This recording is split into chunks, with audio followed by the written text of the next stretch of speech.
Good morning, my dear students. How are you all? Hope you all are fine. Welcome back to today's Social Studies online class. Before going to the class, children, read the textbook carefully after listening to the class. Open your textbooks, all of you. Keep it ready. 15th chapter. In the last class, we have learned about what is a constitution.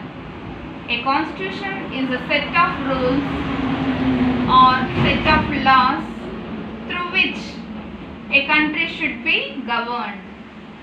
Also we have seen what is a preamble. What is a preamble? A preamble is a short statement of the constitution of any country. Understanding, children? I have shown you in the last class what are the values embedded in the preamble, like secularism, socialism, equality, fraternity, etc. And also we have seen what is a constituent assembly. Constituent assembly was formed to make the constitution. Okay.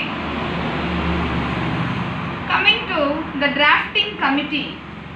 What was called a drafting committee? A drafting committee was set up under the chairmanship of Dr. B.R. Ambedkar, and its task was to prepare the final draft, taking into the all viewpoints. Yes, no, children? So under a Constituent Assembly there were many committees. Though according to the report of those committees, final draft was done by the drafting committee. Okay. And we also have learnt about what is parliamentary system. Parliamentary system of government and also presidential system of government. Yes, no, children? The differences between the parliamentary system and the presidential system we have seen in the last class. Ours is a parliamentary form of government. Parliamentary form of government. This parliamentary form of government we have taken from the Britain. Okay, children. Now we will be learning about what type of constitution do we follow. What type of constitution do we have? Yes. In the history there are two types of constitution. One is unitary and the other one is federal. Other one is federal. So ours is a federal constitution. Ours is a federal constitution. So let us learn about what are the characteristics of unitary constitution and federal constitution. Characteristics of unitary constitution. The supremacy of a central polity. The absence of subsidiary sovereign polities. Here, students, what is the meaning of polity? Polity is nothing but a system of government. Under unitary constitution, the supremacy of the central polity.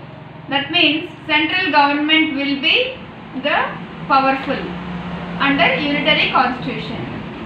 Absence of subsidiary sovereign polities. So there won't be any other polities, any other governments in a country.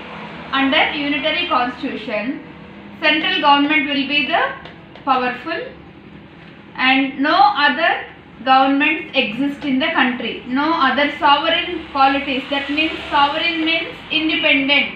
Okay. Sovereign polities, other independent governments like how we have state governments, those will not be existed under the unitary constitution. Coming to the features of federal constitution, the existence of a central polity and subsidiary polities side by side.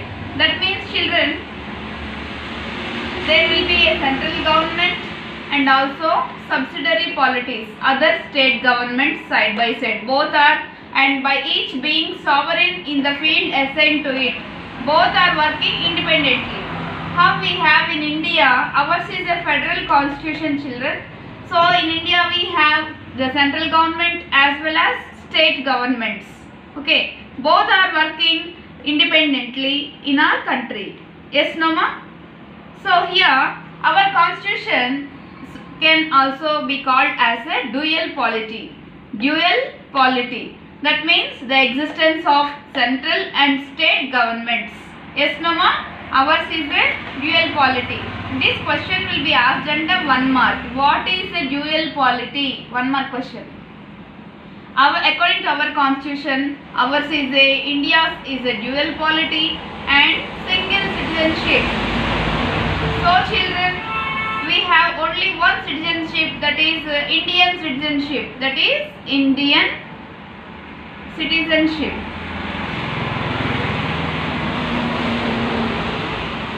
That means we have only one single citizenship. In whichever state we live, we are all Indians. We all have only one citizenship. But whereas some countries like USA, they have double citizenship, children. They have state citizenship as well as a country citizenship. But in our country, we have only a single citizenship.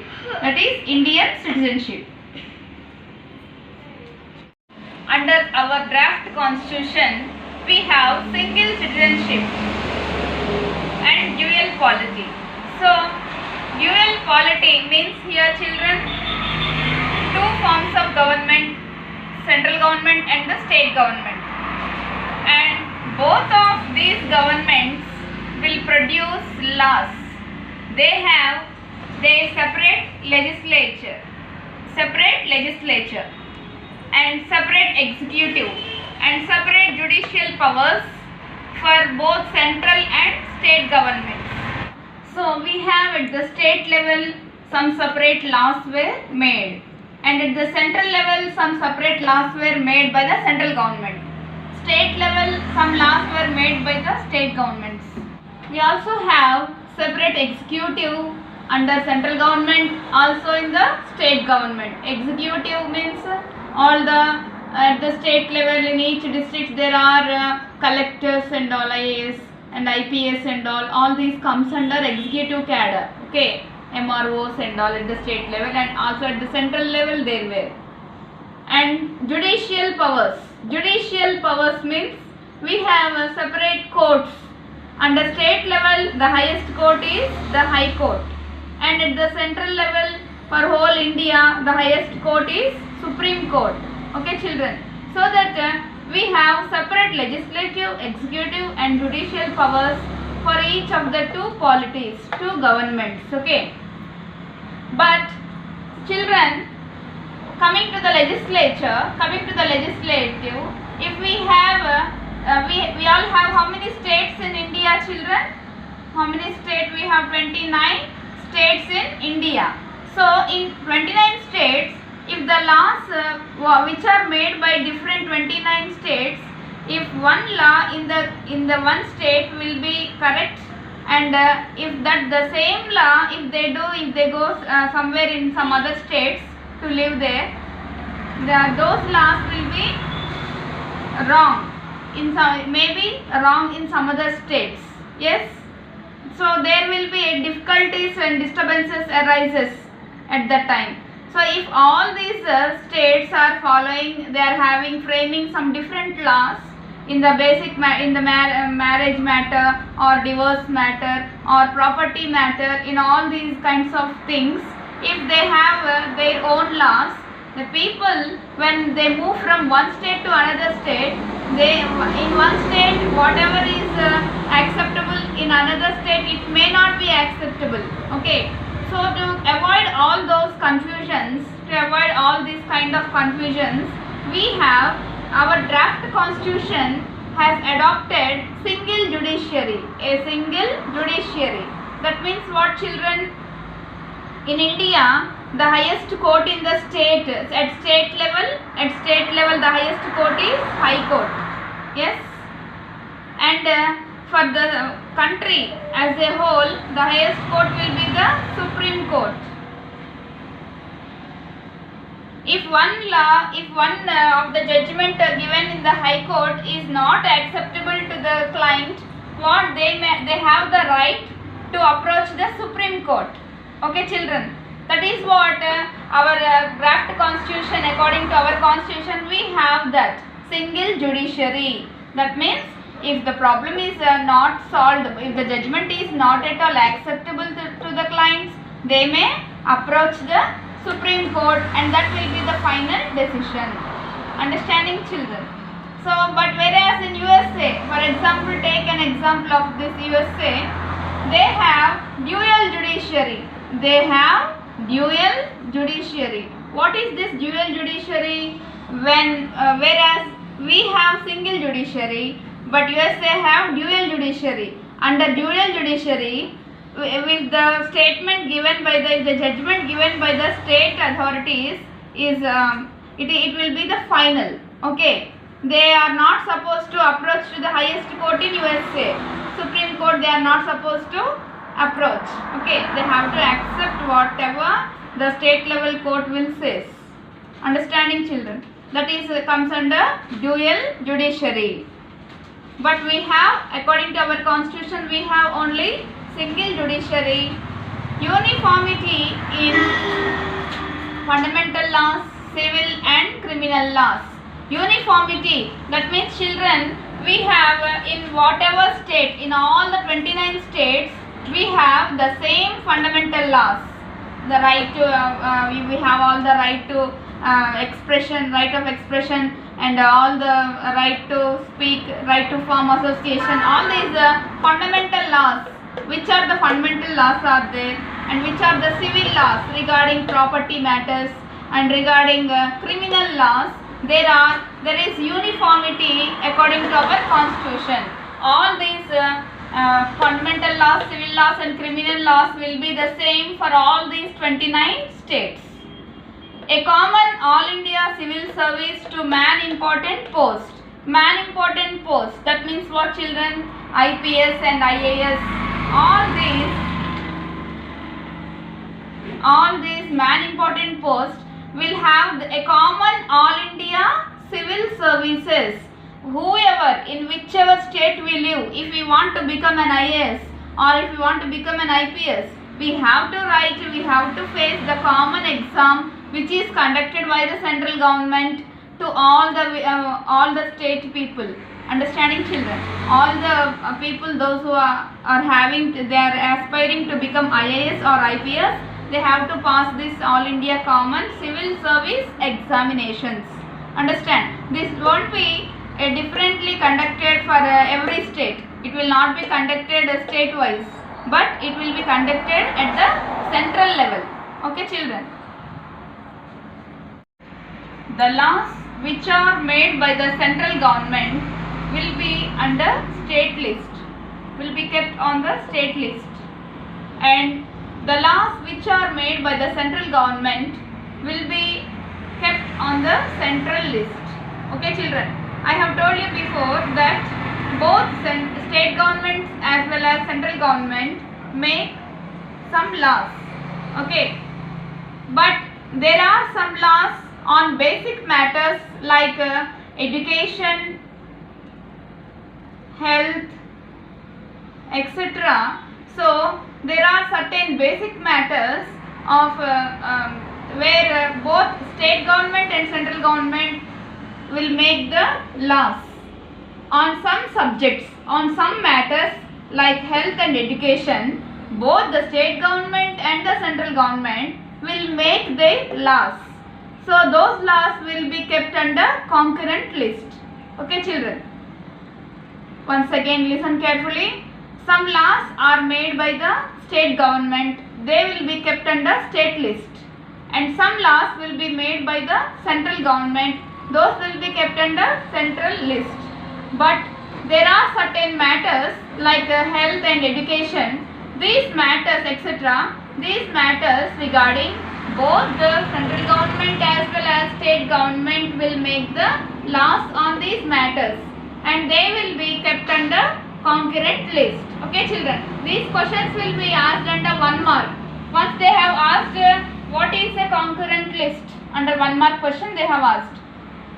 So in case where a state makes a law contradictory, only the central law will be valid. Sometimes children, for example, any issue happened. So at the state level, if the law is not, if it is contradictory, that means not acceptable by the people, then which law will be taken? The law which was made by the central government will be taken as consideration. They will consider the law which was made by the central government. For example, an issue arised in the matter of health of the people. So when the law which is made by the state is not acceptable, so then what they will do? They will consider the law which was made by the central government. Understand, children? Some examples are given regarding the criticism made in the Constituent Assembly debates. Okay, children? Examples of critiquing Constituent Assembly debates.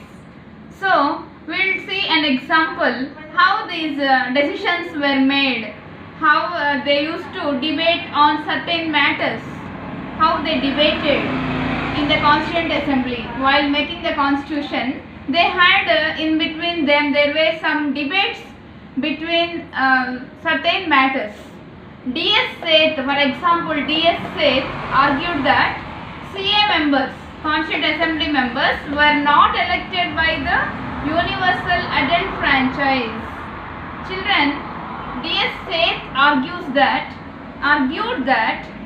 CA members were not elected by the universal adult franchise. What is universal adult franchise? 1 mark question. That means all the adults who attain 18 years of age will be given the right to vote. Okay, that is universal adult franchise. But these members, CA members, were not elected by all the adults through universal adult franchise. How can they know? How can the CA members know the problems of different people when they are not elected by the people of the country, whole the adults of the country? Also, another thing is centralization of powers. So they have reminded here about what Gandhiji said, that too much centralization of powers leads to fascist ideals. Centralization is nothing but all the powers are in the one hand, single hand. When whole powers are in the hands of the government, it leads to fascist ideology. Understand? Fascism. Yes, Nama? We have seen that fascist leaders like Hitler and Mussolini, all these leaders, they followed fascism. They don't allow any other interest. They don't respect the people's interest. Yes. So like that, centralization of powers also were discussed in the CA debates. Coming to the debates on fundamental rights, if we see this, many members have their own opinion about what is untouchability. First of all, what is untouchability? They have discussed a lot regarding what is untouchability. They have many debates among themselves. Finally, they came to a conclusion. Sir Rohini Kumar Chowdhury, he laid the following definition for untouchability.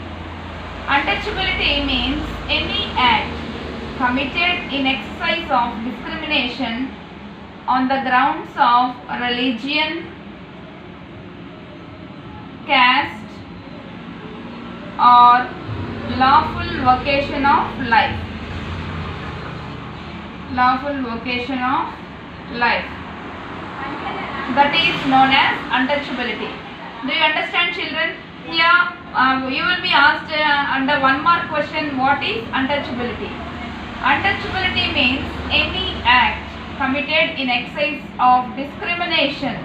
See, children, when people are discriminated on the basis of their religion, caste, or if any lawful vocation of their life, if they are leading a lawful life, if we disturb them, if we discriminate them, all that comes under untouchability.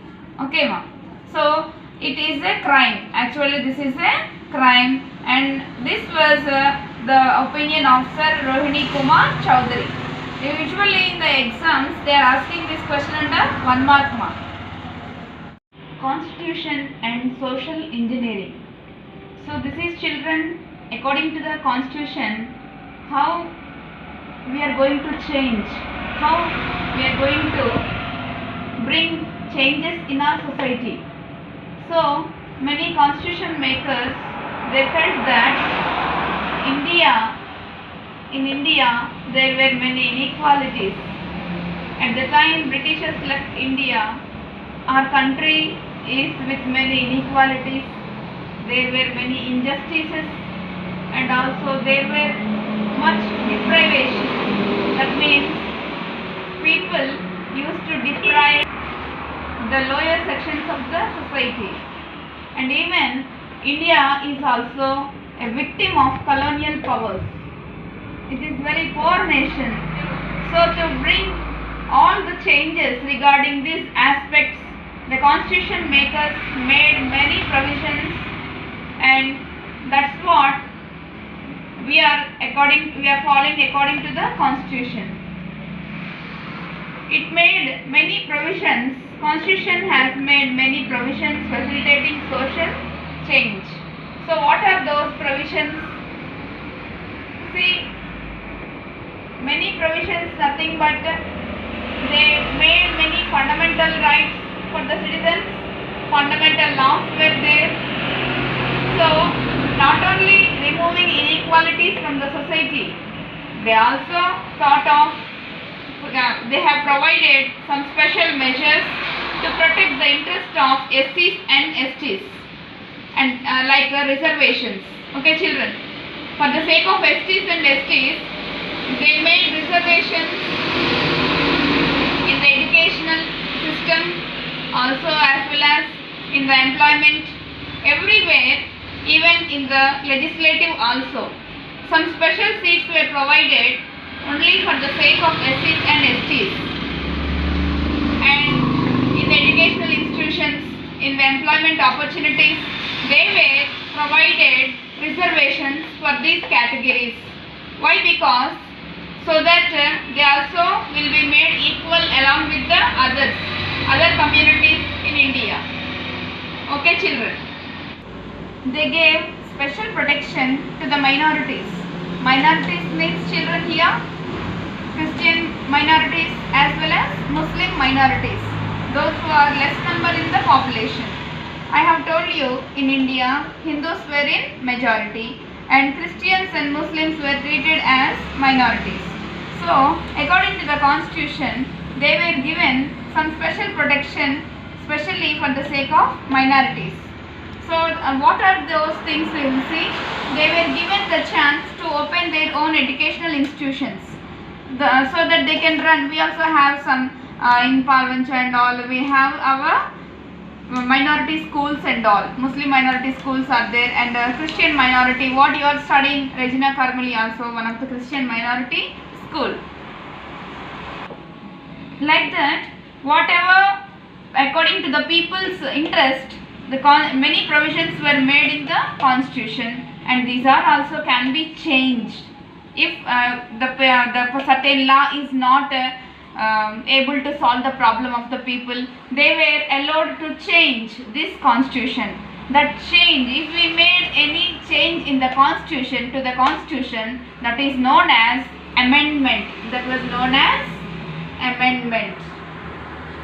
So in the next topic we will see what is about amendment.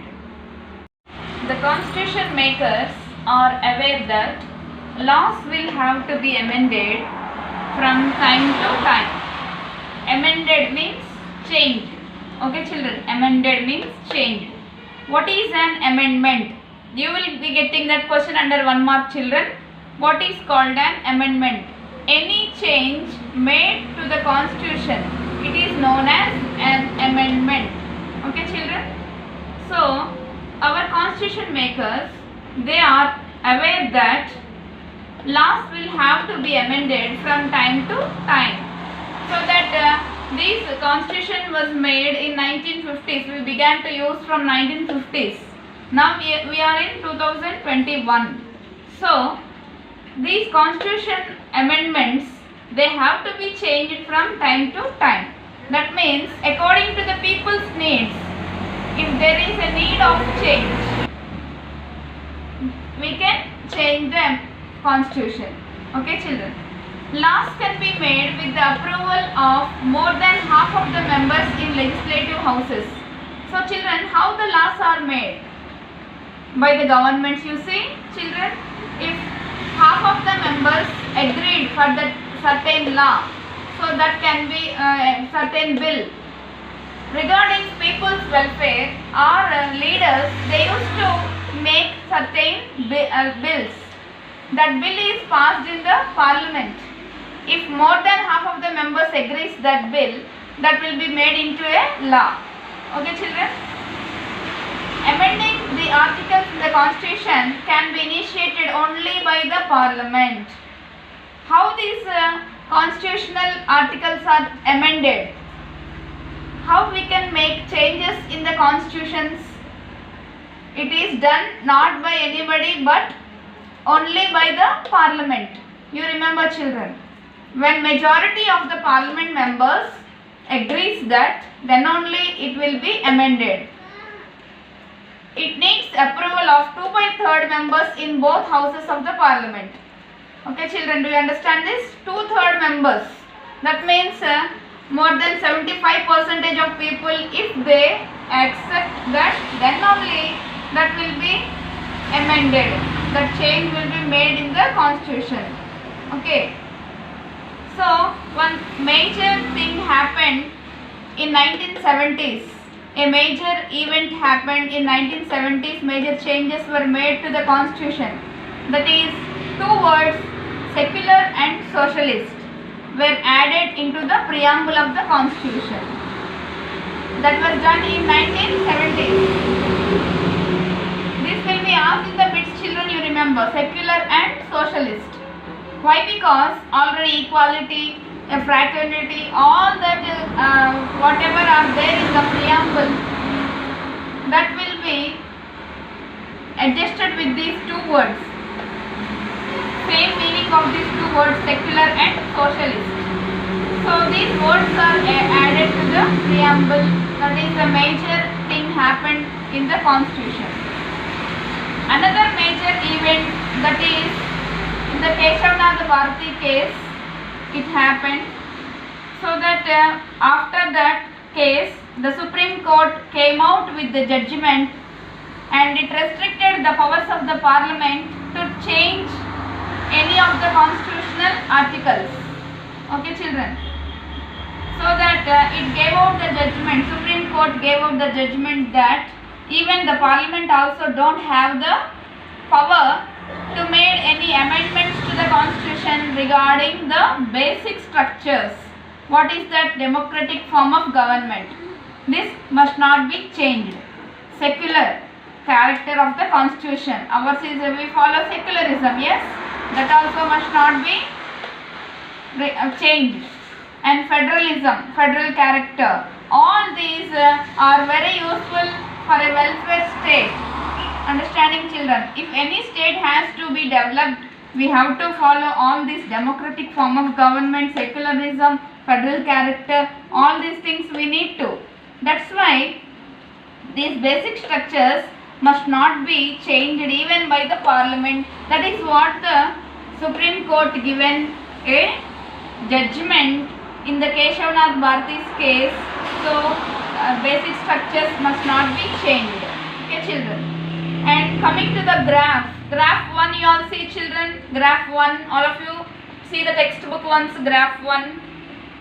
Children, see graph 1 in your textbooks, all of you.